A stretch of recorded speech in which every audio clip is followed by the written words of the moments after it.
Joliba FM lamɛnbaaw ani Joliba FM filɛbaaw Mali kɔnɔ ani Mali kɔkan an ka foli b'aw ye ani aw fɛn fɛn sɔgɔlen bɛ an na nin waati in na min ye an ka fiɲɛ suru sira fɛ min ye Segu Sikaso ni Ala sɔnna min ye Moptikaw ni Gawukaw olu fana o bɛna an ye sɔɔni ni Ala sɔnna donc o siratigɛ kɔnɔ bi an ye an ka jɛmukan sigi i n'a fɔ ladala ko jɛmukan bɛ sigi aw ye mardi o mardi a balimakɛ Musa Tɛmɛnen fɛ walasa an ka se ka kuma jamana kunkanko kan o siratigɛ kɔnɔ an ye wele bila maa min na o tɛ maa dogolen ye ni i ko Abdou Niang an bɛ se k'a fɔ mouvement min ye jɛkuluba min bɛ yen faso ani danbe o tɛ o ye kuma lasela ye wa ale yɛrɛ ye kunnafonidila ye ni Ala sɔnna an bɛna kuma jamana kunkanko kan hali n'a y'a sɔrɔ nin waati in na ne kɔrɔkɛ kun démissionnera dɔɔni ka bɔ jamana yɛrɛ ko kan sabula ka kɛɲɛ ko fiɲɛ yɛrɛ kun bɛ ka taa cogo min a ka kan waati dɔ la ale yɛrɛ fɛ maa k'i senkɔrɔmatɔ walasa ka se ka ko jateminɛ ka sɔrɔ ka kuma dɔn ko siratigɛ kɔnɔna na an bɛna na kuma jamana kunkanso kɛrɛnkɛrɛnyana i n'a fɔ aw yɛrɛ b'a dɔn cogo min an y'a daminɛ kabini an bɛ se k'a fɔ Côte d'Ivoire olu kɔni ka cɛ 46 minnu b'an bolo an bɛ a dossier kan fɔ ka na fɔ CEDEAO kɔni ye jɛrɛjɛ kɛ min ye dimanche tɛmɛnen ye min bɔra communiqué kɔnɔ min fɔra an yɛrɛ y'a ye ko caman bɛ a ko jukɔrɔ donc an bɛna analyse kan o kan o ni Ala sɔnna Niang i ni su. An b'a ni su Tɛmɛnen. I nana an ka welekan jaabi o diyara n ye nin waati in na an yɛrɛ y'a dɔn nin waati in na i bɔra Kayi Kayiba bɛ cogo di. Alhamdulillah n b'i yɛrɛ fo n bɛ Joliba baarakɛla bɛɛ fo ka lamɛnbaga ni an filɛbaga bɛɛ fo Mali kɔnɔ ani Mali kɔkan i y'a fɔ cogo min an tun bɛ Kayi tagama la depuis jeudi tɛmɛnen fo ka na dimanche la. Je crois que an tun taara jamana ko kuma la parce que centrale hydroélectrique min inauguration tun bɛ yen an taara hɛrɛ la an segira hɛrɛ kɔnɔna la mais Kayi sira problème b'a la kosɛbɛ. Je crois que an ka jamana autorités ka kan k'u hakili to kosɛbɛ Kayi sira la parce que ni i bɔra Bamako ka se Jɛma sira tɛ yen tuguni. Tu t'imagines anw yɛrɛ bɔra Kayi 6 heures ka se Bamako 19 heures. Bon sira min fɔlɔ i tun bɛ se ka bɔ 6 heures ka don Bamako 15 heures au plus tard 16 heures donc n'an taara don fo 19 heures je crois que o b'a jira k'a fɔ problème bɛ yen. Bon wagati kɛra ka daminɛ Kati ka taa Jɛma o de tun ye problème ye. Mais Dieu merci o sera ka dilan a tun fɔra ko Jɛma Kayi fana ka kan ka dilan a ma dilan fo sira dégradé la ka se niveau la fo k'a kɛ i n'a fɔ kɔrɔlen tun bɛ cogo min. Je crois que autorité c'est vrai an bɛ transition na gɛlɛyaw bɛ yen u ka ca wariko problème fana bɛ yen mais Kayi sira in ye priorité la priorité dɔ ye parce que an ka jamana sɔrɔ marchandise importation tila bɛɛ bɛ na o sira in de kan. Moi je pense que o ye priorité de ye bɛɛ bolo quoi. Ok d'accord i bɔra k'o fɔ aspect filanan min bɛ yen o ye lakana yɛrɛ bonnako kan an y'a ye e tatɔ e yɛrɛ ka mobili attaquera an y'o fɛn o kibaruyaw mɛn k'a ye k'a fɔ hali i ka préavis cira o kɔnɔ an y'a ye fana min y'o dimanche kelen fana yira k'a fɔ min ye Bani transport o fana attaquera fo finitigilaka dɔ yɛrɛ bɔnna ani na ka taa n'a ka marifa ye est ce que bi bi in na nin sira lakanabaliya min fana bɛ yen est ce que surtout Kayi sira in est ce que fɛɛrɛ man ka k'a la bi. Fɛɛrɛ kan ka k'a la et surtout lakanabaliya Kayi sira kan je crois que sira in tiɲɛni nɔba b'a la parce que mɔgɔ minnu bɛ mɔgɔw braquer goudron tiɲɛnen bɛ yɔrɔ min na ni mobili bɛ diyagoya ka ralenti pour que ka cun dingɛ kɔnɔ dɔɔni dɔɔni le plus souvent mɔgɔw bɛ n'u garer au niveau de la. Moi-même j'ai été attaqué au niveau kelen de la mɔgɔ 3 voilà mais depuis yɔrɔ jan ne kɔnna k'u ye k'u ka intention dɔn et donc en approchant ne ye code phare jigi pour que k'u ka intention deviner ka ɲɛ donc ne bɛ surunya o la wagati min ils se sont apprêtés k'a fɔ k'u bɛ ne attaqué ne code phare lancé u ka u ɲɛ ma yeli kɛ kosɛbɛ o de la u ye min fili a ma ne sɔrɔ sinon ne kunkolo de visera ça ils ont raté la cible ka don ni yɔrɔ wɛrɛ mais ɲɛfɛ vitre kɔni bɛɛ cira mais moi j'ai pu franchir pour que ka avancer quoi. Donc et puis deuxième constat terroristes bɛ siran in kan parce que nara zone ni fɛnw i yɛrɛ b'a ye armée déployée don mais malgré tout terroristes bɛ zone in kɔnɔ o attaques bɛ mais o kɔfɛ bandits de ka ca ni attaques ninnu na ka tɛmɛ terroristes kan le plus souvent a fanba ye dugu minnu bɛ sirada la o dugudenw de don a tila bɛɛ y'olu de donc le plus souvent à partir de Djema, parce qu'on attaquera ni bora Djema Katanya fait Kanyara, quelques kilomètres sans y casser Sandare. Il y aura une zone de Konna la fin Famba Bekei. Depuis Djema, je pense que Moro de Bey, Mounumbi, Moro Wele, Kafoni, Mobili, Temena, ni Moraken, de Konna là. Okay. Donc je pense qu'il est temps Nyekasi ni Konuma Brakaji ni Fennou pour ce faire. Moi je pense qu'il y a tout fora ko transporteur ou kasorasif là dont mobili kono karu kono bon transporteur tigi ou fana chama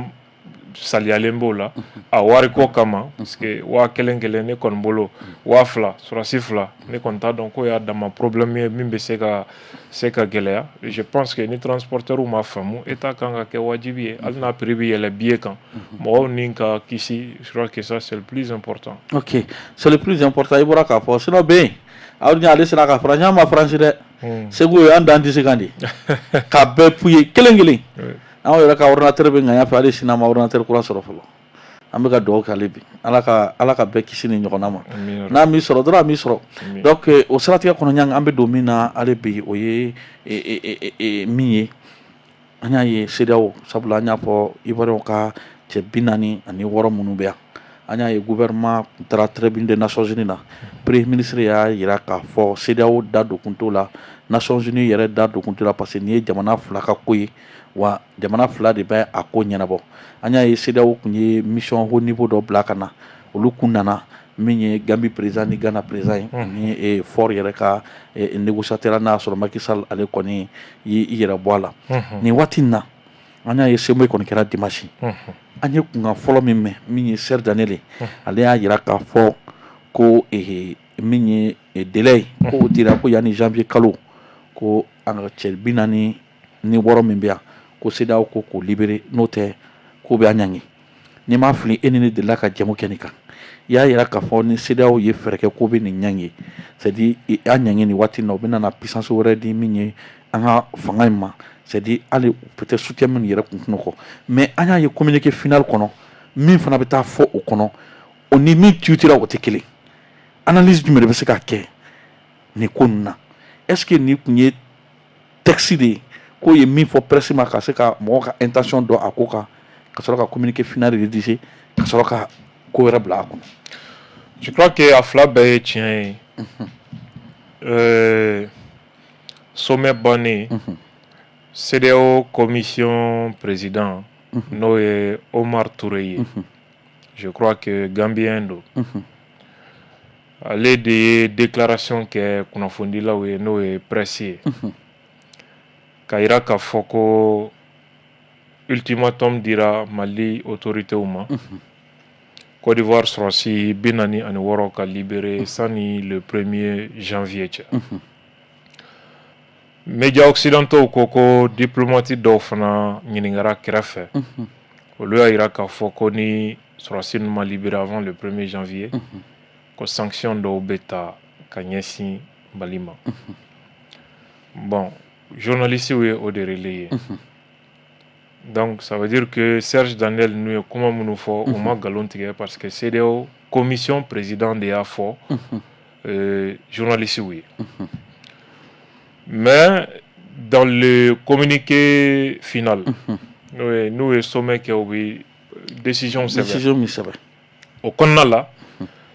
a y'u bila yanni nin don in cɛ o kuma tɛ yen min kuma bɛ yen o de ye k'a fɔ cɛsiri minnu bɛ sen na médiation na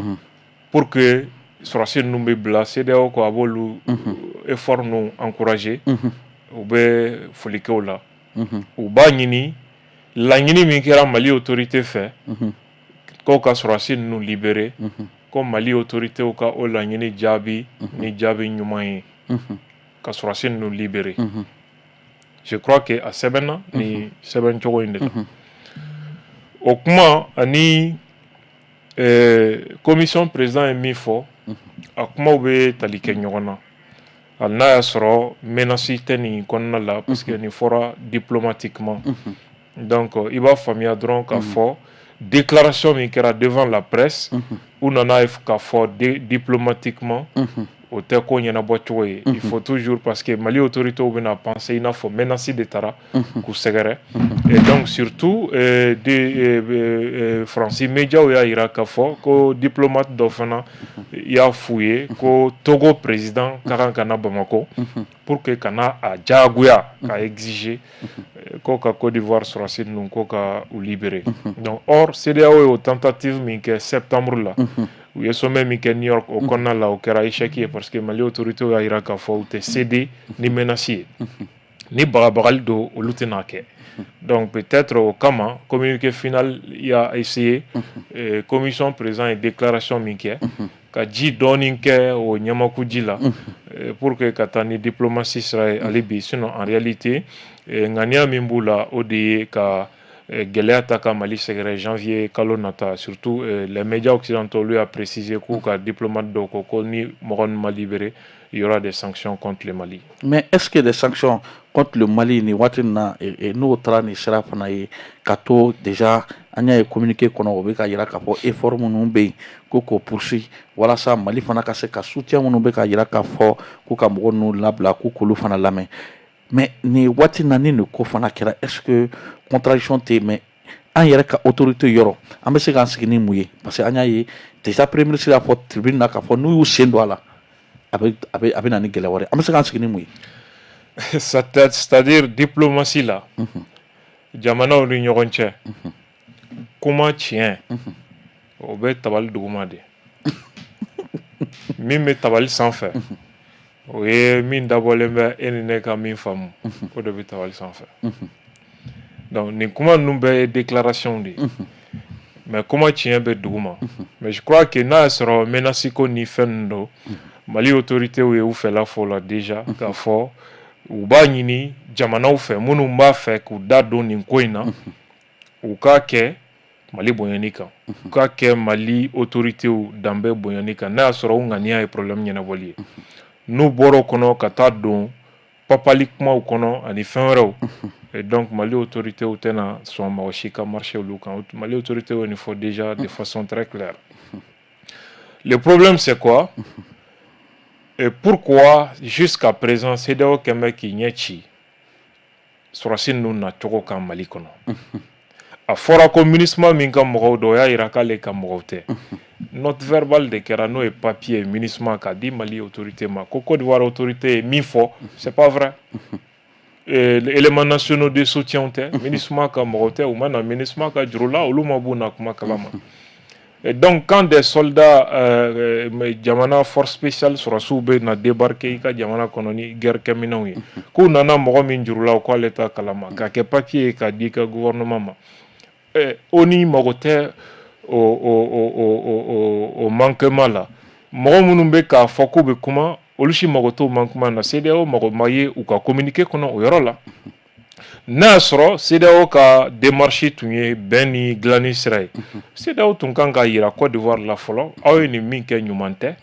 aw ye nin min kɛ vraiment ko bɛn Mali don i n'a fɔ Côte d'Ivoire yɛrɛ état y'a reconnu cogo min Togo par le passé CEDEAO tun ka kan k'o posture d'état vraiment il y a eu des manquements mais an b'a ɲini Mali autorités fɛ u ka sɔn nɔgɔya k'a la mais n'i y'a ye nin manquement grave nata bɛɛ jamana si tɛ sɔn min ka k'i bara o kɛra Mali la. Donc, si malgré tout, c'est le gouvernement malien qui est fautif, au dekanga bagabaga, au dekanga papa, au dekanga lagosi, moi je pense que Maliens maranka djeni au djomaya, franchement. Ok. Mais ni CEDEAO, si il s'avère vrai que ni wati nako CEDEAO beka bagabagali ke andu yaje jamana yara ka fɔ bibi na olu yɛrɛ tɛna se ka u yɛrɛ to c'est-à-dire an b'a fɔ ma réciprocité n'i ye min kɛ an b'o ɲɔgɔnna ta sara est ce que don nata la an bɛ se k'an sigi k'a fɔ ni CEDEAO ka bɛ bras de fer saba bibi na k'a fɔ an bɛ se k'an sigi n'a ye k'a fɔ jamana ɲɛmaaw i n'a fɔ G5 kɛra cogo min ni bonya tɛ ko min na an b'an yɛrɛ ta.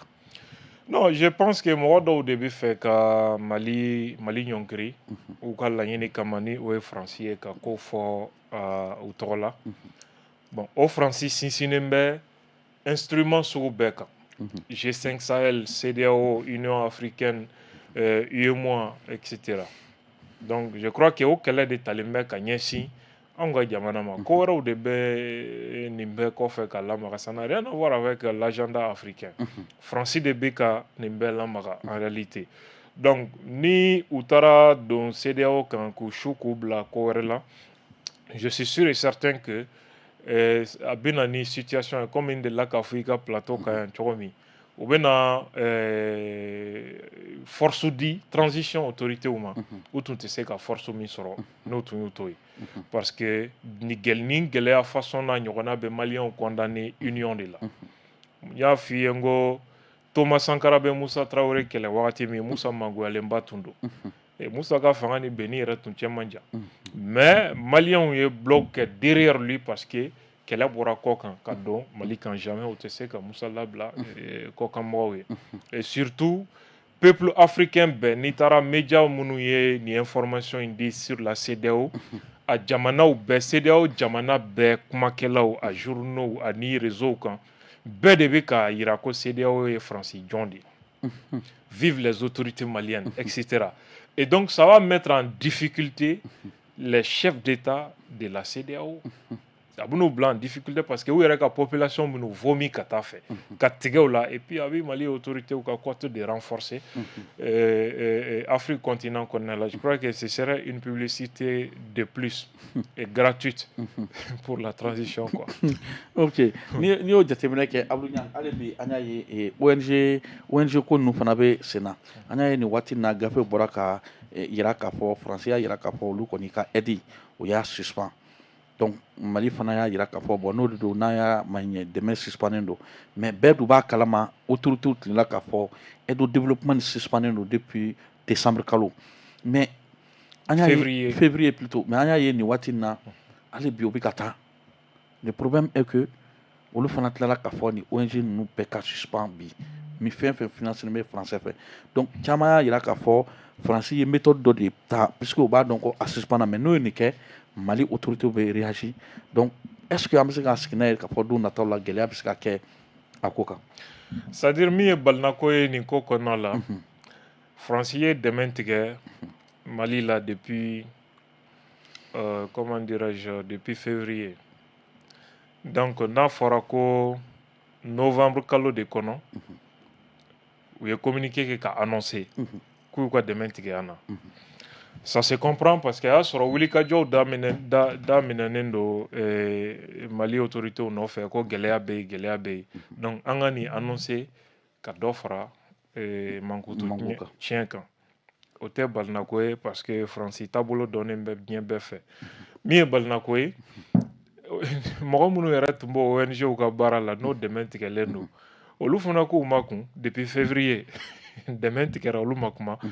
fo Faransi ye communiqué kɛ waati min ko dɛmɛ tigɛra olu fana ka bɔ au même moment ko non ko dɛmɛ tigɛli k'a kɛlen bɛ gɛlɛyaba de. Je n'ai pas compris. Est-ce une simple coïncidence ou bien mun de don? La question quand même doit être posée. Donc i y'a fɔ cogo min ONG ninnu u ka baara peut-être maliyɛn dɔw ka hɛrɛ b'a la mais Mali ka hɛrɛ t'a la.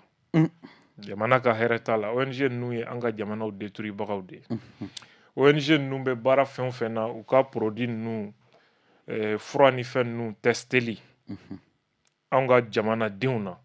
ONG dɔw ka baara ɲɛsinnen b'o de ma. N'u ye fura min dilan k'a essayer adamaden na fɔlɔ a dɔw ka baara y'o de. Américains y'a ɲɔgɔnna kɛ Nigeria denmisɛn joli sara la. Ils étaient obligés ka droit dɔw sara etc.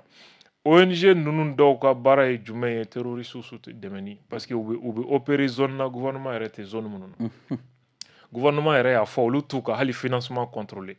U bɛ territoire ni yɔrɔ Mali yɔrɔ minnu na u tɛ nin si contrôler. Je crois que hali arabu ONG u bɛ Mali yɔrɔw la Mali gouvernement yɛrɛ tɛ yɔrɔ min. U taara action kɛ yɔrɔw la Mali gouvernement tɛ yɔrɔ minnu na.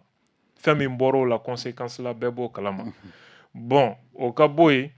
ONG ninnu dɔw ka baara ye jumɛn ye surtout français ONG an ka jamana kɔnɔ kɛrɛnkɛrɛnnenya la Bamako ani Mali région damadɔ kɔnɔ o ye trafic d'enfants de ye. Je te renvoie français ou ka écrivain dɔ bɛ yen a ye livre dɔ sɛbɛn l'écrivain s'appelle Alain Wagner. livre dɔ publié en 2010 anw de y'a reçu à l'université la à la Flash ka livre conférence kɛ livre in kan ONG in bɛ wari minɛ cogo min Faransi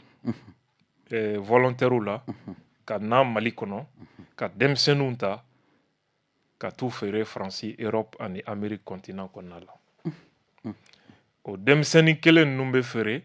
politikimɔgɔw ni Afrique chef d'état dɔw ma n'u kan ka adamaden kɛ saraka ye tu vas lire ce document i bɛ taa ni information sɔrɔ a kɔnɔ Afrique dirigeant caman b'a kalama koyi Mali ɲɛmɔgɔ caman politiki sira finitigi sira caman b'a kalama koyi de Bamako à Kidal c'est un grand scandale je crois que Francis Justice bɛ ka y intéresser au dossier là pour le moment je crois qu'on a vu la guerre de Biafra Croix-Rouge ka baara kɛra min ye o la n'o Croix-Rouge de Médecins Sans Frontières ye aujourd'hui u ka baara kɛra min ye Cameroun n'o ye ka terroristes blesselen ta ka taa n'u ye k'u évacuer a n'a ɲɔgɔnna caman wɛrɛ Mali kɔnɔ c'est le même scénario donc Maliens u y'u ka dɛmɛ tigɛ an ka jamana na Mali fana ko d'accord y a pas de problème Faransi ka wari bɛ don ONG fɛn fɛn la an fana b'o interdit an ka jamana kɔnɔna donc c'est coup pour coup désormais et donc français minnu fana b'o ONG baaraw la olu fana ka baara de jɔlen donc malien minnu tun b'o ONG baara la olu mankan na Mali gouvernement na français minnu fana b'o ONG baara la olu fana de sirilen bɛ nin na olu fana bɛ mankan na Faransi gouvernement nɔfɛ nin ko in na mais moi je pense que ONG ninnu Mali kana dan u ma arabu ONG fana u k'u ɲɛsin nin bɛɛ ma parce que en réalité ONG ninnu bɛ baara min na ɲuman tɛ dɔw bɛ na fɔ non dutigiw balo b'a la nin famille hakɛ balo b'a la dutigi hakɛ min ka balo bɛ terrorisme na o ka ca ka tɛmɛ dutigi min balo bɛ ONG ka baara la est-ce que ça veut dire que an ka terrorisme kɛlɛli to yen parce que dutigi dɔw ka baara b'a la donc je crois que mɔgɔ minnu ka baara bɛ ONG ninnu na gouvernement ka kan ka solidarité k'u ye n'olu ka baara tiɲɛna u bɛ se k'u accompagner ni min ye pour que a kana kɛ gɛlɛya ye u ka famille ni fɛnw ma je crois que gouvernement bɛ se k'o envisager mais de là à dire que non gouvernement kan ka nin ko to sen na alors que ils savent très bien que ɲuman tɛ jamana ma moi je pense que jamana responsable ka baara t'o ye quoi. Ok an b'o la hali bi an y'a ye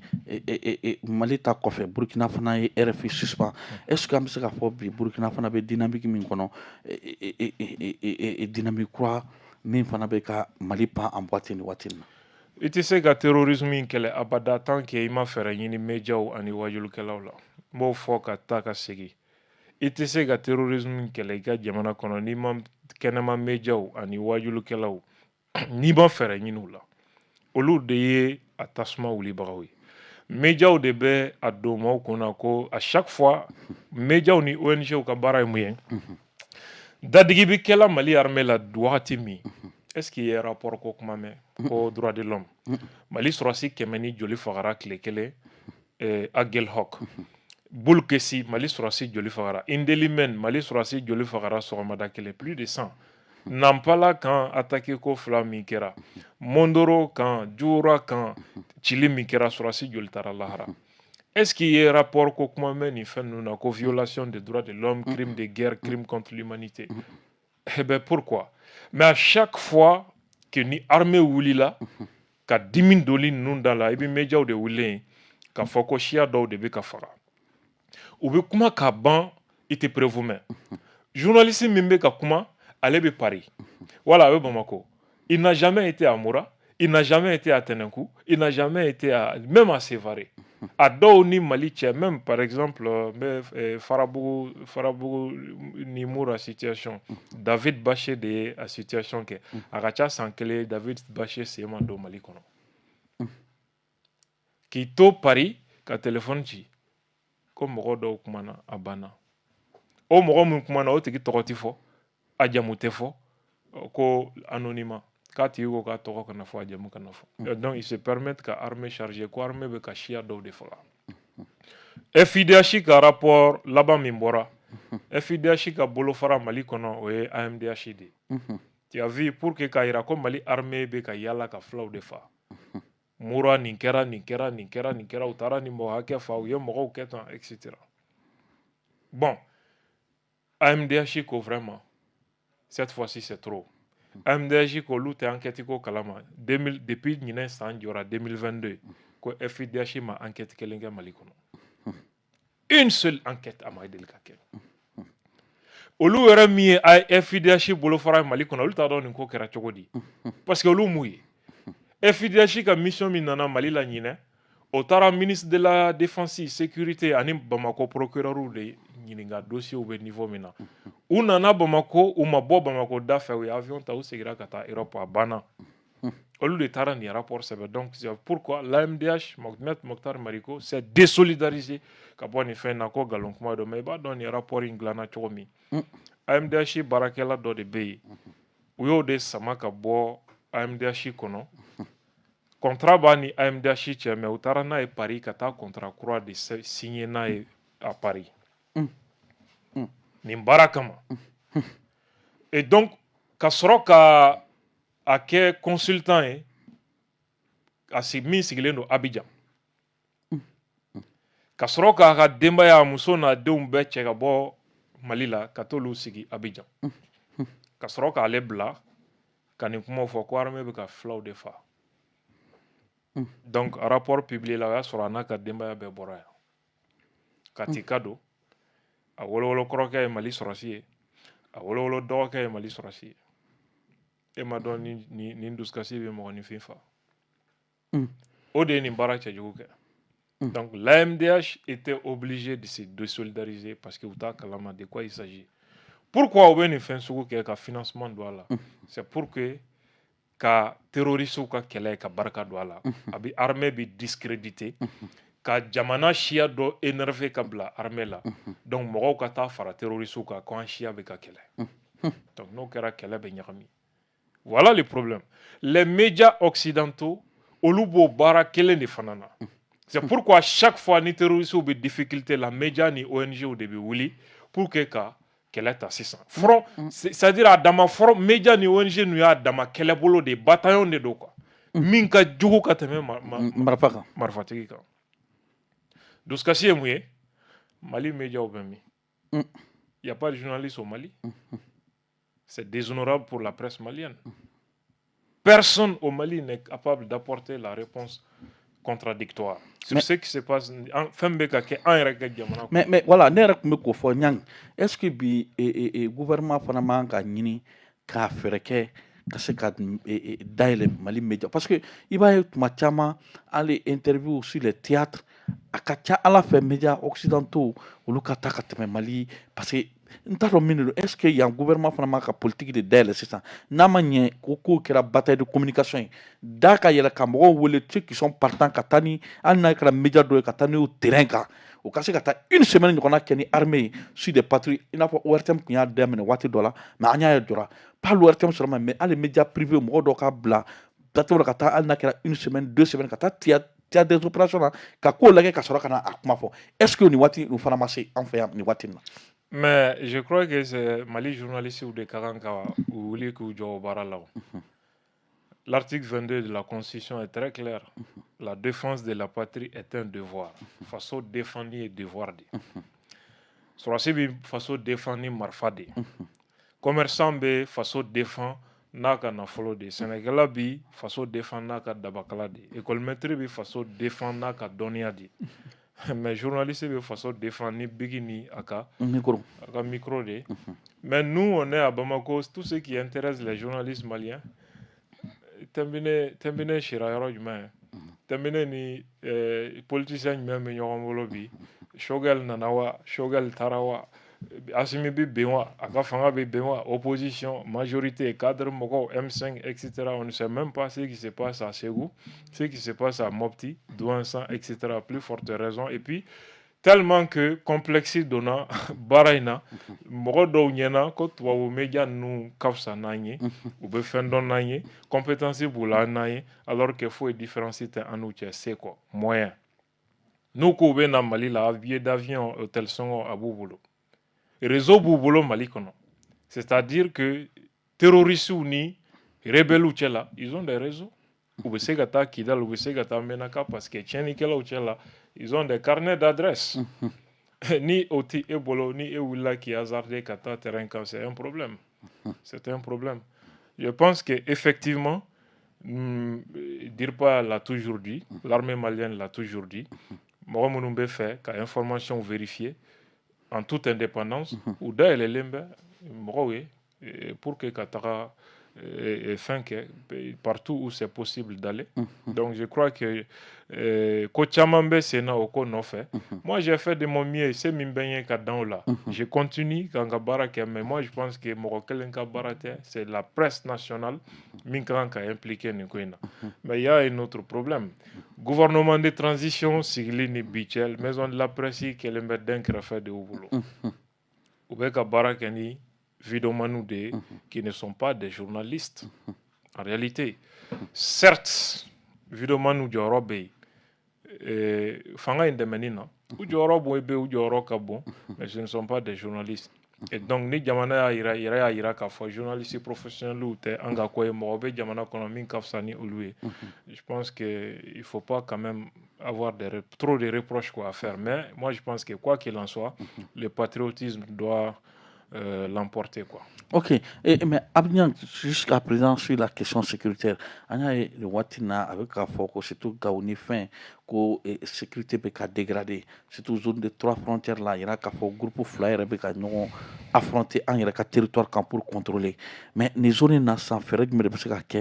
surtout sur les questions sécuritaires bibina fɛrɛ jumɛn bɛ se ka kɛ pour que ka se ka nin yɔrɔ ninnu lakana bi an bolo parce que zone 3 frontière tant qu'à maîtriser t'an bolo a ko bɛ gɛlɛya an n'a y'a sɔrɔ nin waati na an ni Burkina an bɛ ka se ka ɲɔgɔn sɔrɔ cogo dɔ la walasa ka se ka baara kɛ cogo dɔ la. Bon, fɛrɛ tigɛli nin yɔrɔ ninnu sécuriser la stratégie militaire de bɛ se ka aux questions répondre kosɛbɛ de façon satisfaisante. Mais en tant que journaliste ne bɛ constat min kɛ dɔrɔn o de ye k'a fɔ Niger Faransi ye gɛnni min kɛ Mali la a taar'i sigi Niger et du Niger u bɛ ka dayɛlɛ terroristes ye minnu bɛ ka bɔ Libye minnu bɛ ka bɔ Nigeria ka jigin ka na Mali kɔnɔ pour déstabiliser le Mali. U ka plan na bi tun ka kan k'a sɔrɔ T-Site ni Menaka tombera. Mamadou Bazoum ye ka interview la France 24 la en septembre Nations Unies ka assemblée générale la a y'a fɔ clairement k'a fɔ ale kɔni dalen b'a la État islamique bɛ Menaka minɛ. Mais ko Gao ta k'a tɛ se ka tigɛ o kan mais Menaka kɔni ça risque de tomber. Donc c'était ça en réalité le calcul et tout était mis en œuvre pour que a ka bɛn. U ye T-Site tenté plusieurs fois T-Site ma bin. U ye incursion min kɛ o kɛra ni Faransi ka dɛmɛ de ye n'u ye armes ni fɛnw parachuté. Je crois que o preuve de bɛ Mali armée bolo ni an bɛ ka réunion ɲini conseil de sécurité la fo bi ban kelen bɛ o réunion kɛli ma. En réalité u ye dɛmɛ de don avec armes et renseignements T-Site ka bin Menaka ka bin ou terroristes k'u kun da Gao kan mais fo ka se bi la le plan n'a pas marché. Je crois que maintenant u segira ka na nin tile laban ninnu na terroristes bɛ ka renforcer rassemblement bɛ ka kɛ u ye allégeance kɛ déjà État islamique min bɛ Syrie o ɲɛmɔgɔ kura ye donc État islamique min bɛ Mali nord la u ye allégeance k'o ye déjà comme Yad avait fait allégeance à Bagdadi en 2014 ou 2015 n'i ma fili date la donc o ye kɛlɛ kɛtɔ ye ka bolofara wɛrɛ da u ka plan de progression na u ka ŋaniya ye ka Gossi Menaka Gao la zone des 3 frontières ka yen minɛ ka yen kɛ u sigiyɔrɔ ye mais je pense que le Mali armée tɛ sunɔgɔ la avec leurs partenaires je crois que u fana bɛ ka u ka dabali tigɛ et déjà kunu État islamique ye rassemblement dɔw kɛ u bɛ ka kuma caman fɔ u ka ŋaniya ye ka Kufa ka mɔgɔ ninnu déloger ka bɔ centre la pour que ka na olu place la mais mɔgɔ si kan'i yɛrɛ tromper kɛlɛ u bɛ fɛ ka kɛlɛ gileki de falen quoi kɛlɛ gileki falenni tɛ dɔwɛrɛ ye ka u dɔnna ni gileki finman min ye k'o enlever ka gileki bilenman don ka jate tunu bɛɛ la quoi donc tɔgɔ ninnu cayali o dɔrɔn de don sinon a bɛɛ ye mɔgɔ sugu kelenw de ye dɛmɛbaga kelenw jɛkulu kelenw ŋaniya kelenw financement bɛ bɔ yɔrɔ kelen na a bɛɛ ye mɔgɔ façon kelen de pour preuve min bɛ ka wele bi État islamique mun de don c'est que les gens mɔgɔw ɲɛna ko mɔgɔ kura dɔw de nana ka bɔ Irak ou bien Syrie makura si ma na d'abord terrorisme min filɛ nin ye Mali nord la Algérien ni Tunisien ni Égyptien ni Libyen minnu taara djihadi la Afghanistan pour que ka Russie gɛn ka bɔ Afghanistan. Arabie Saoudite ani Russie ani États-Unis olu ye wari ni formation bɔ ka taa camp militaire sigi Pakistan ani Afghanistan yɔrɔ dɔw la. Ka djihadistes wele ka bɔ arabu jamana bɛɛ la ka arme d'u ma k'u former guerre la ani tactique ni fɛn bɛɛ. Ben Laden de Abdallah Azam min fagara olu de tun b'o ko ɲɛma. Olu ye kɛlɛ kɛ u sera ka san 10 kɛlɛ kɔfɛ u ye Russiw gɛn ka bɔ Afghanistan ka fanga di terroristes ma en Afghanistan pour créer les conditions d'un chaos général u sɔrɔ ka n'u sigi dans la durée Afghanistan kɔnɔna la. Russiw gɛnnen kɔfɛ sisan Algériens minnu tun bɛ yen olu segira Algérie, Libyens segira Libye, Tunisiens segira Tunisie, Marocains segira Maroc. Maintenant avec quel objectif ka Al-Qaïda yɛrɛ kɛ nin jamana ninnu bɛɛ la. Algérie guerre civile nana o kɔnɔna de la minnu bɔra Afghanistan ka na Algérie les Algériens olu ye GIA sigi 10 ans de guerre civile contre l'Algérie. Mɔgɔ min sara a ka ca mɔgɔ miliyɔn ye ka jamana ti ka ban pewu 100 ans guerre civile. Libyens ta ma fanga sɔrɔ parce que force ba tun t'olu la. Tunisie ta ma fanga sɔrɔ, Maroc fana ta ma fanga sɔrɔ, Algérie de u sera ka fanga sɔrɔ. Donc o mɔgɔ minnu détruit la ka tɔ to mɔgɔ damadɔni ye o ye GIA bolo tun banna ka i rallier un moment Al-Qaïda la. Donc u ye o GIA tɔgɔ falen ka kɛ GSPC n'o ye groupe salafiste pour la prédication. Donc u y'a tɔgɔ ta ka k'o ye. Salafisme tɛ o GSPC ni o fana de yɛlɛmana ka kɛ AQMI ye ka allégeance totale kɛ Ben Laden ye. O AQMI kɔnɔna la kɛlɛ donn'u ni ɲɔgɔn cɛ. Belmokhtar olu taara signataire par le sang olu taara o sigi sen kan. O signataire par le sang Faransi kelen ka na intervention kɛ Mali la o tɔgɔ yɛlɛmana ka kɛ Al-Mourabitoun ye o ni Moujaou de farala ɲɔgɔn kan ka kɛ Mourabitoun olu de ye Radisson attaque revendiqué en 2015. O Al-Mourabitoun ni Moujaou mɔgɔ kelenw b'o kɔnɔ olu de bɛ ka wele bi ko État islamique au Grand Sahara. Kokura bɔra min? Kokura tɛ nin na. Donc ani Yad n'a mɔgɔ kirikara kelenw a bɛɛ ye mɔgɔ kelenw de. Donc u bɛ to ka Nigeria Boko Haram mɔgɔw cɛ kan. Nigeria Boko Haram fana tɔgɔ kɛra État islamique en Afrique de l'Ouest depuis 2015. Donc o ni Shekau ninnu u bɛɛ de formé la Afghanistan, Pakistan ani Mauritanie parce que Saoudiens ye kalanyɔrɔ dɔ dayɛlɛ Mauritanie. Djihadiste ɲɛmɔgɔ ninnu fana tila bɛɛ de formera o kalanyɔrɔ in na ye. Voilà en réalité la situation. Donc, Kokura Tessena. Donc, je pense que Niger ni Français devaient qu'au bolo di Nyoma, qu'à État islamique, boulevard d'Aïlaï, pour que Kasega Mali et Nord déstabiliser Gao ani Menaka, notamment. Il y a un problème qui bosse au Yorod là. Ok, mais ni be jateminɛ an y'a ye depuis Burkina président fana ye appel kɛ mɔgɔw la k'a fɔ minnu bɛ fɛ ka na arme ta spécialement c'est à dire i n'a fɔ volontaire an y'a ye o kɔfɛ vidéo dɔ bɔra min ye o mɔgɔ kelen ninnu ye o bɔra ka jira k'a fɔ mɔgɔ min bɛ ka taa président ka welekan lamɛn nin waati in na ko ni ala sɔnna ko ni civil sɔnna ka tugu kɔ ko a tɛ mɛn o bɛna na don dugu attaquer la mais est ce que ces vidéos de propagande na mɔgɔ kan k'o ta seri la ou bien olu fana bɛ ka est ce que an bɛ se k'a fɔ ani mɔgɔ bɛ ka siran ou bien o bɛ fɛ ka message jumɛn de passer bi ka kɛɲɛ ni nin ko ninnu ye. Est-ce que je peux bien comprendre et la question est exactement? Non, la question est mais est-ce qu'il faut craindre vraiment à ce que ils sont en train de les menaces qu'ils sont en train de proférer. Terroristes ou ka message min fɛn kɛ. D'abord mina min f'i ye n'u ye menace fɛn o fɛn kɛ i sigi a kan o b'a kɛ ni terroristes ye menace ani fɛn o fɛn fɔ an bɛna nin de attaquer i sigi a kan n t'a don dɔn n t'a wa a dɔw bɛna a kɛ yɔrɔ min mais i sigi a kan san'u ka Kati ni Bamako viser u ye Sévaré kan attaquer don min u ko k'u y'u ka mɔgɔw placer Mali fan bɛɛ ko hali Bamako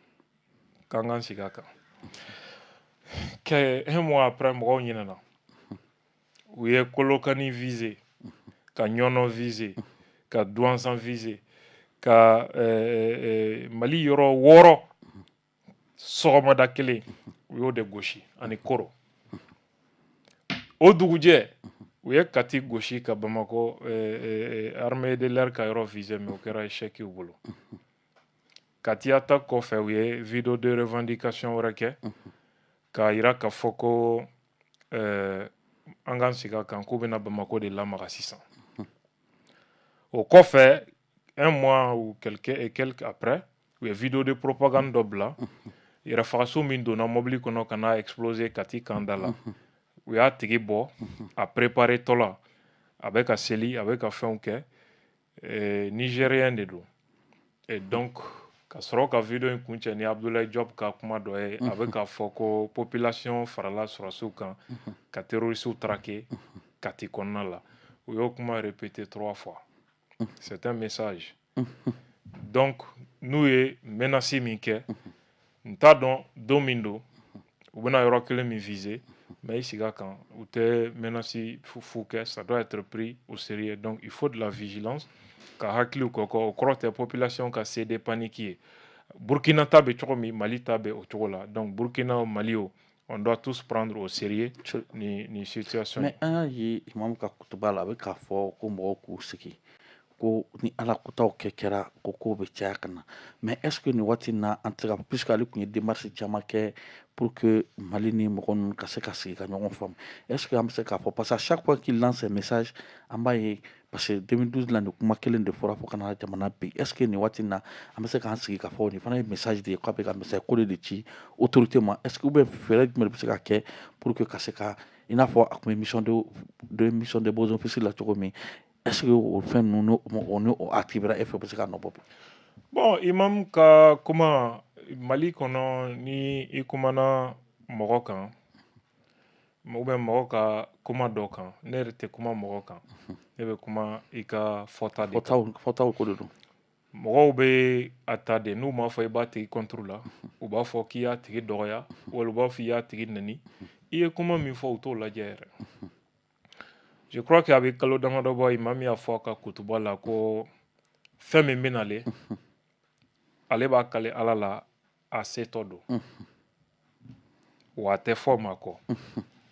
wa a b'a kale tuguni a bɛ lakale tariku la fɛn min bɛ ka na o kɔrɔ nord tɛ centre tɛ Bamako de ko don parce que nord ni centre olu y'a ye u ɲɛna ka ban il s'agit de Bamako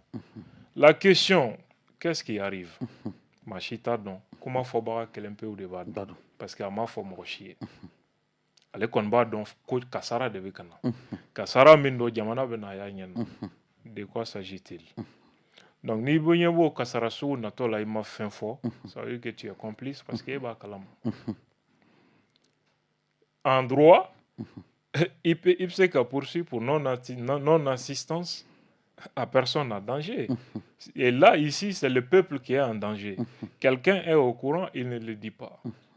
Ni publiquement, ni en privé, à aucune autorité compétente. C'est-à-dire qu'il y a une complicité active ou passive, quelque part. Donc, c'est très grave. Mais, natigu ɲininkara u b'a fɔ ko non ko a bɛ kutuba de la donc a bɛ ka kuranɛ ni hadisa kumakan de fɔ o ko ala ko n'aw ma tuubi ko nin de bɛ na nin de bɛ na nin de bɛ na k'a bɛ k'o de fɔ mais en réalité il faut pas que an ka ɲɔgɔn nɛgɛ c'est pas ça je crois que en 2000 combien 2010 2011 Imam kuma cogo de tun ye nin ye exactement a ko tɔn nana kirike pèlerin k'an m'a faamu ko alors que message de don o ko min natɔ don k'a bɛna kɛ n bɛɛ ɲɛna min fɔra o kɔ o ye Mali territoire tilancɛ minɛni de ye fo bi an b'o kasara kɔnɔ ni bi a bɛ ka fɔ an ye tuguni ko dɔ wɛrɛ natɔ don Bamako yan donc moi je pense que ça c'est très sérieux mais min tugura a la o ye waleya wɛrɛw de ye minnu kan ka analyser imama ye lettre kɛ ka ci alimamiw ma ko juma o juma k'u ka kutuba kɛ ko ka laïcité bɔ Mali constitution kɔnɔ ko k'a kɛ république islamique ye ça fait plus de 10 ans an ka sɔrɔsiw bɛ ka faga nin kuma de kama et donc ni mɔgɔw bɛ ka fɛn laɲini ni wajulu ye Bamako mɔgɔ wɛrɛw bɛ ka min ɲini ni marifa ye o mɔgɔ minnu tun bɛ k'a ɲini ni marifa ye u tun tɛ kungo kɔnɔ koyi u fana tun bɛ misiriw kɔnɔ Bamakɔ yan des gens qu'on connaît très bien même et donc u ye marifa ta waati min en 2012 mɔgɔw sɔrɔla ba Bamako minnu ko payi o mɔgɔ kelenw de bɛ ka regrouper aujourd'hui ko ka laïcité bɔ yen ko république islamique au vu et au su du gouvernement et pire o alimami dɔw gouvernement yɛrɛ bɛ k'u wele ka médaille d'u ma chevalier de l'ordre national médaille bɛ di mɔgɔ ma k'i ye baara dɔ de kɛ faso ye mais mɔgɔ min ko an ka sɔrɔsiw fagali ko ala ko ten kira ko ten le gouvernement lui donne une médaille ça veut dire que le gouvernement est d'accord avec ce qu'il fait et dit les bonnes questions doivent être posées à ce niveau aussi complicité dɔ de bɛ yen wa moi je ne sais pas ni min dɔw ka kan ka fɔ an ye c'est pourquoi j'étais très déçu de l'état du Mali n ye n da de ka n da bɔ kuma bɛɛ la c'est là qu'il s'agit parce que c'est inutile ka terrorisme condamné jamana kɔnɔ min état bɛ ka médaille di terrorisme ma c'est une déception il faut pas avoir honte de le dire ou avoir peur de le dire ça veut dire que l'état du Mali est en quelque part complice de ce terrorisme de ce qui nous arrive c'est une déception ok ni nin bɛɛ jateminɛ sisan an bɛ gɛlɛya min kɔnɔ anw yɛrɛ e yɛrɛ ka analyse la e ta kan ka précaution jumɛn de ta pour que jamanadenw ka se ka lafiya sɔrɔ surtout an bɛ transition min kɔnɔ pour que transition ka se ka déroulement heureux sɔrɔ nin ko in na c'est à dire ka bɔ nin bɛɛ kɔnɔ ka sɔrɔ ko wɛrɛ mana don a jukɔrɔ parce que ni wari bɔra k'a fɔ on est menacé de partout à l'intérieur même ça ne va pas fɛɛrɛ jumɛn de kan ka kɛ gouvernement fɛ nin waati in gouvernement n bɛ deli k'a fɔ seul le gouvernement du Mali a l'art de combattre les terroristes tout en collaborant avec le terrorisme. Mali gouvernement dɔrɔn de bɛ se terroriste kɛlɛli la mais terrorisme yɛrɛ a n'o bɛ da ka sunɔgɔ quoi. Jamana si tɛ se ka terrorisme kɛlɛ n'i ma fɛɛrɛ ɲini wajulikɛlaw la. Ce n'est pas possible. Diinɛ sira kan Mali tɛ foyi contrôler. N'importe qui devient imam. Mɔgɔ sugu bɛɛ kɛra alimami ye. Mɔgɔ sugu bɛɛ kɛra wajulikɛla ye. Terrorisme ye nin de ye. N'i wulila nin ko la k'a bɛ ka Ala kɛlɛ, a bɛ ka diinɛ kɛlɛ. Et donc, an k'a kuma to yen. Ça veut dire que terrorisme faut ka diɲɛ wuli a tɛ ban. N'i y'a ye a tɛ ban, américains nana, français nana a tɛ ban parce que nin de don. C'est là qu'il s'agit. Tant que nin ma kɛlɛ, a tɛ se ka ban. Jamana o jamana lafiyara terrorisme ko la u ye fɛɛrɛ ɲini misiriw ni wajulikɛlaw de la fɔlɔ. Taa Maroc i ka taa k'e bɛ mɔgɔw seli. I bɛ t'i yɛrɛ sɔrɔ kaso la ni Ala ye chance d'i ma san 5. Taa Makan i k'a fɔ k'i wajulu kɛ. ou bien i ka taa ni diinɛ kitabu ye u ka jamana jɛnen tɛ ni min ye donna ye i ka taa kalan. Taa jɔ minbar la i ka kutuba kɛ alikaba kɔnɔ fanga jɛnen tɛ ni min ye Makan i bɛ taa lahara. Makan alimamiba caman bɛ kaso la u ye dɔw faga pewu. Taa kuma fɔ fanga ma jɛn ni min ye. Fanga de bɛ kutuba valider Makan. Mauritanie bɛ ten, Algérie bɛ ten, Maroc bɛ ten. Nin jamana ninnu bɛɛ ye fanga ye diinɛ bila sira dɔ de kan. Mais Mali kɔnɔ jamana bɛɛ bɛ ka diinɛ bolofara dɔ financer. U bɛ na ni gafew ni fɛnw ye. U bɛɛ bɛ ka ɲɔgɔn kafiriya. Jamana minnu tɛ bɛn u bɛɛ de nan bɛ sigi ka diinɛ bolofara dɔ financer. Ce qui fait que Maliens millions dama bɛ ɲɔgɔn détester si ni si ma se ɲɔgɔn ma. Mais parce que dɔ bɛ Makan kɔ, dɔ bɛ Iran kɔ, dɔ bɛ Maroc kɔ, dɔ bɛ Soudan kɔ, o b'o financer, dɔ bɛ Libye kɔ. O jamanaw ka kɛlɛ, arabuw ka kɛlɛ, kɛlɛ min t'an fa ta ye, an ba ta tɛ, u bɛ ɲɔgɔn fa, ɲɔgɔn kɔniya ka radios dayɛlɛ ɲɔgɔn kama, ka Maliens millions kɛ ɲɔgɔn jugu ye. Foyi t'u ni ɲɔgɔn cɛ.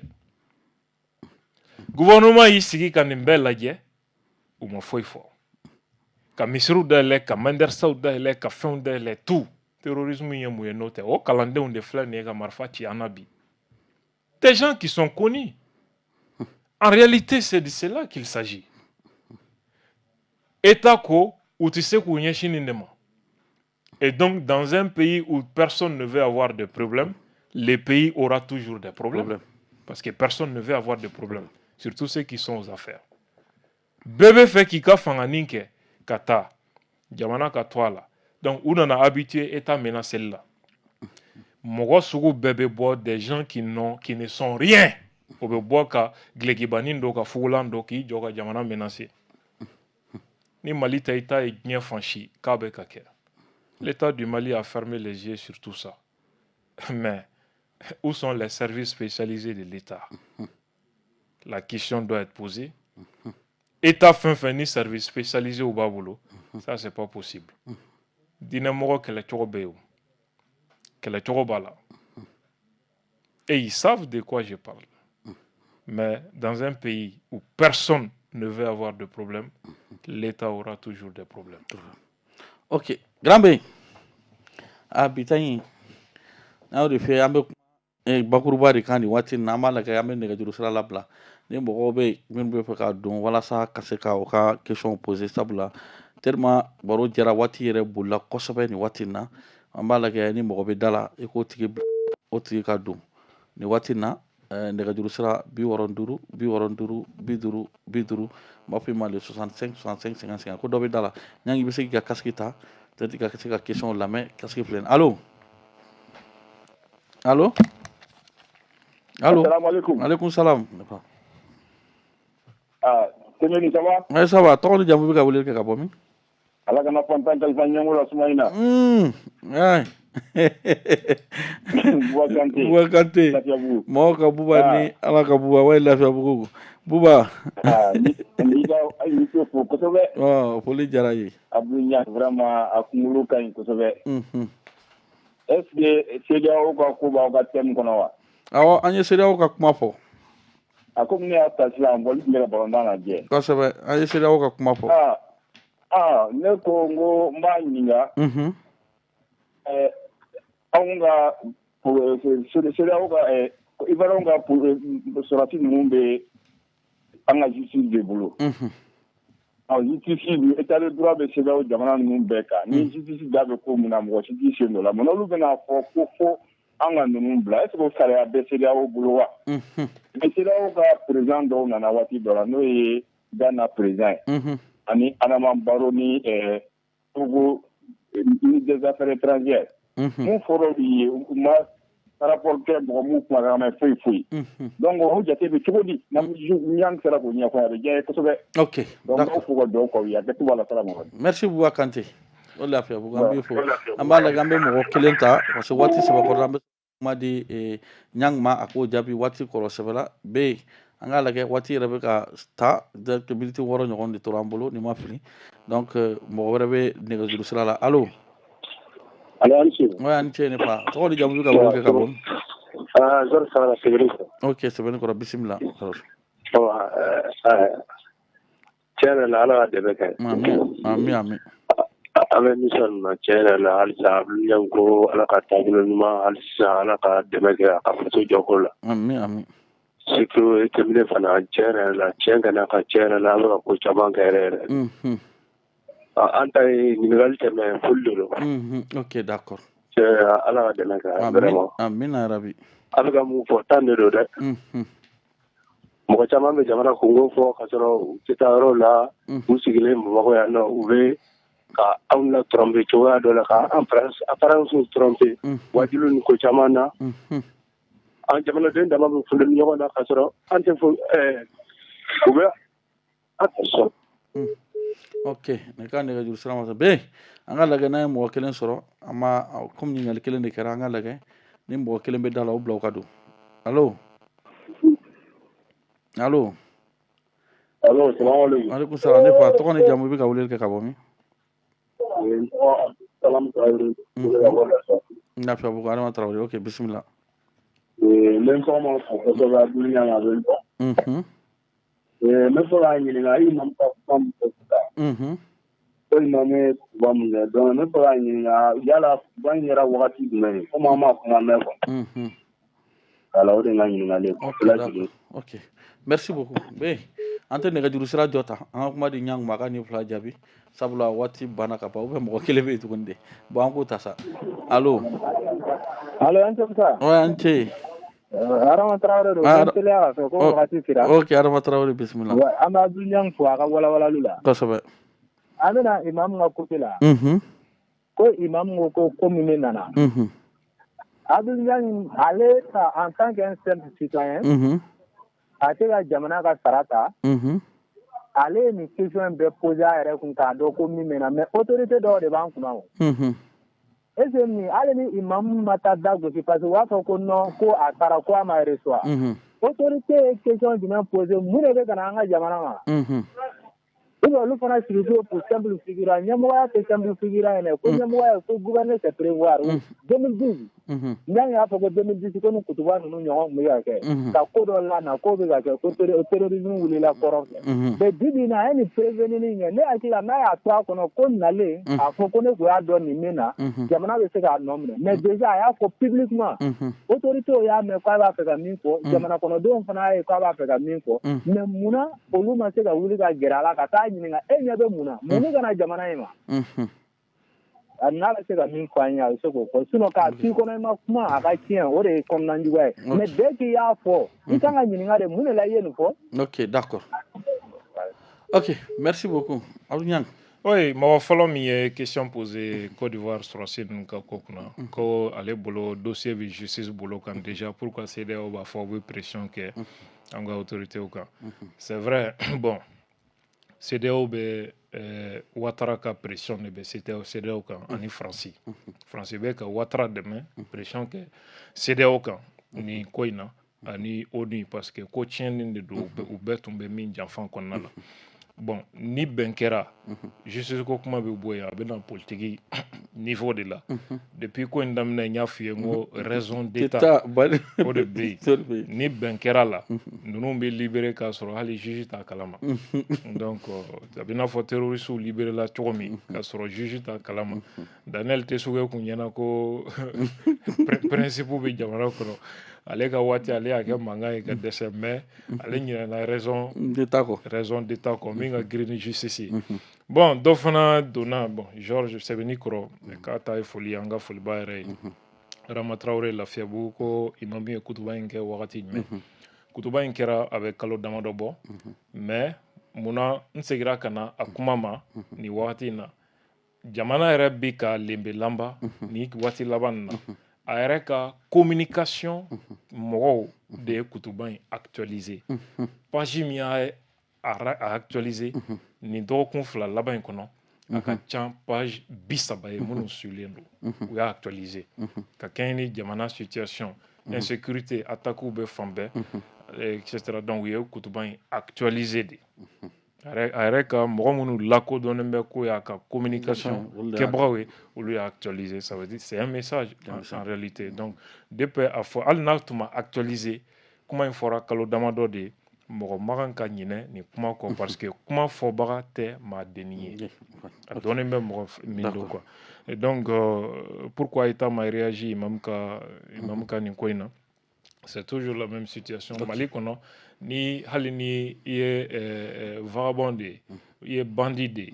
gilɛkiba dɔ i ka fɛn don i yɛrɛ la i ka kɔlɔsi ta k'i kɛra karamɔgɔ ye État bɛ sɔrɔsiw yɛrɛ bila ka si i ka so da la fɛn o fɛn i diya i b'a kɛ wa ko non ko diinɛmɔgɔw don n'an ye nin kɛ nin bɛna kɛ etc kɔrɔ tɛ ko imam ta in y'o ɲɔgɔn ye exactement a ye kuma min fɔ kuma jugu don kuma min État tun ka kan k'a ɲininka pour plus de compréhension. D'accord Abdou Niang kumakuncɛ kuma waati sera ka bɛɛ fɔ ka bɛɛ waleɲuman dɔn ka joliba yɛrɛ fɔ kosɛbɛ k'a fɔ Ala ka jamana basigi anw ka kuma tɛ mɔgɔninfin contre la a tɛ mɔgɔninfin nɔfɛ ni an ɲiningɛra question min na Ala ko tiɲɛ an tɛ se ka tiɲɛ ye ka tiɲɛ to yen ka taa ni dungɔ fɔ ko n'i ye nin fɔ a bɛ digi karisa la n'i ye nin fɔ a bɛ diya karisa ye o de ye Mali mago sa parce que ni dungɔ fɔ ni fɛn ko ni fɛn na o t'anw ka baara ye quoi. Ok d'accord an bɛ bɛɛ fɔ ka bɛɛ waleɲuman dɔn ka kɛɲɛ ni nin waati in na an y'o de fɔ Abdou Niang tun ye a sen bɔ ko caman na nka nin waati in na an kɔni y'a koron hali n'a y'a sɔrɔ ka y'a godon dɔɔni a sera ka na walasa an ka se ka kuma jamana kunkan ko ka dɔn ko siratigɛ kɔnɔ an bɛ bɛɛ fɔ Abubakar Tarawele Grand bɛ ale bolo tun bɛ nɛgɛjuru la min ye Lamine Kulubali ye fo ka taa Hayidara la olu tun bɛ walasa ka kuma ni jaw ko fili bɔlɔlɔ sanfɛ ni Ala man kan jira mardi wɛrɛ an bɛ ɲɔgɔn sɔrɔ nin kɛnɛ kelen in kan nka an tɛ bɔ kuma na ka sɔrɔ an m'an ka cɛkɔrɔba min ye VCC ɲamana an b'ale fo sabula sanga ni waati ale b'an lamɛn min ye commune de Jamanati maire Seydou Kelepili ka taa Kandayi Soyiba ale Jɛbikile fo ka taa min ye Seydou Kojo n'a ka gɛrɛn Abidina Soyiba ninnu an b'u bɛɛ fo nin waati in na Amadu Kasoge an b'o fana fo nin waati in na ka fɔ ni Ala sɔnna mardi wɛrɛ an bɛ ɲɔgɔn sɔrɔ nin kɛnɛ kan wassalam.